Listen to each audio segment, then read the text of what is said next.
এটা খুনটার আসামির অবস্থানটাই হচ্ছে খুনের এখানে কারণ, যেহেতু এটা আপনারা বুঝতে পেরেছেন এটা একটা টার্গেট কিলিং এবং এই কিলিংটা যে কোনো জায়গায় হতে পারতো এবং খুনি যারা তারা আসামির অবস্থান এবং তাদের খুন করার পরিবেশটা এখানে সুইটেবল মনে করে এখানে হত্যাকাণ্ডটা ঘটিয়েছেন। যিনি হত্যা করেছেন এই হত্যাকাণ্ড উনার যিনি শ্যুট করেছেন গুলি করেছেন তার নাম হচ্ছে শেখ শাহরিয়ার ইসলাম পাপ্পু।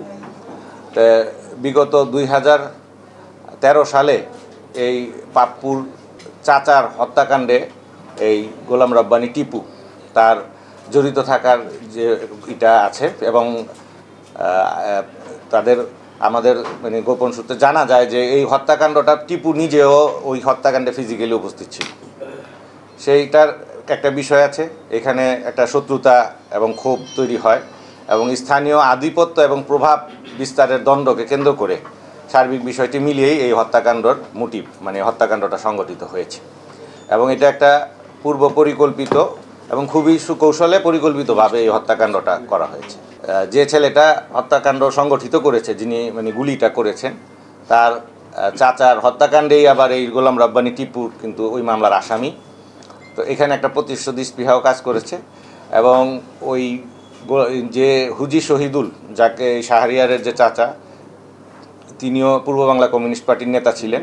তো এই হত্যাকাণ্ডের দীর্ঘ পরিক্রমার মধ্যে এটা আসে এবং ওই ঘটনায় যে 4 জন আসামি যারা এই ওই হুজি শহীদের হত্যাকাণ্ডে জড়িত ছিল তাদের একজন 2022 সালে এই একই মোডাস অপারেন্ডিতে তাকে হত্যা করা হয়েছিল। এই 3 জনই তখন কক্সবাজার উপস্থিত ছিল এবং এই মেয়ে গোলাম রব্বানী টিপুর সাথেই আসছেন এবং উনি হত্যাকাণ্ডেই টোপ হিসেবে উনি এই একটা কাজ করেছেন এবং যারা হত্যা মিশনে অংশগ্রহণ করেছে তাদেরকে উনি সংবাদ প্রেরণ বা যেটাকে বলে আমরা যে ইনফরমার হিসেবে উনি কাজ করেছেন। যে আমরা অস্ত্রটার এখনও ব্যালিস্টিক পরীক্ষা করাইনি, অস্ত্রটার গায়ে যে মডেলটা লেখা আমরা ঠিক হুবাহু ওইটাই বলেছি, ঠিক আছে।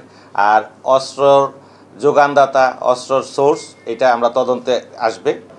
হোটেল কক্স কুইন রিসোর্টের 208 নম্বর রুমের ফলস ছাদভাবে যে বাথরুমের যে ফলস ছাদ সেইখান থেকে আগ্নেয়াস্ত্র এই হত্যাকাণ্ডে ব্যবহৃত আগ্নেয়াস্ত্রটিও আমরা উদ্ধার করি এবং আগ্নেয়াস্ত্রের ইউএস মেড পিস্তল এবং আগ্নেয়াস্ত্রের থেকে আমরা ম্যাগজিন থেকে আমরা 4 রাউন্ড গুলিও উদ্ধার হয় এবং এই গুলির খোসার সাথেও আমরা আপাত দৃষ্টিতে যে ব্যবহৃত এবং ঘটনাস্থল থেকে যে উদ্ধারকৃত যে গুলির খোসাটা সেটাও আমরা মিলিয়ে মোটামুটি আমরা নিশ্চিত হই যে এইটাই হত্যাকাণ্ডে ব্যবহৃত আগ্নেয়াস্ত্র।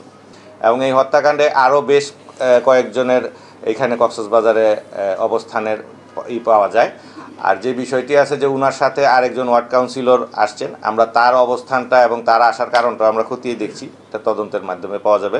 এবং কক্সবাজারের একজন ভুট্টু নামের একজন গ্রেপ্তার আছে এই সন্দিগ্ধ হিসেবে, আমরা তার কোনো সম্পৃক্ততা আছে কিনা এটাও আমরা তদন্তে খতিয়ে দেখব।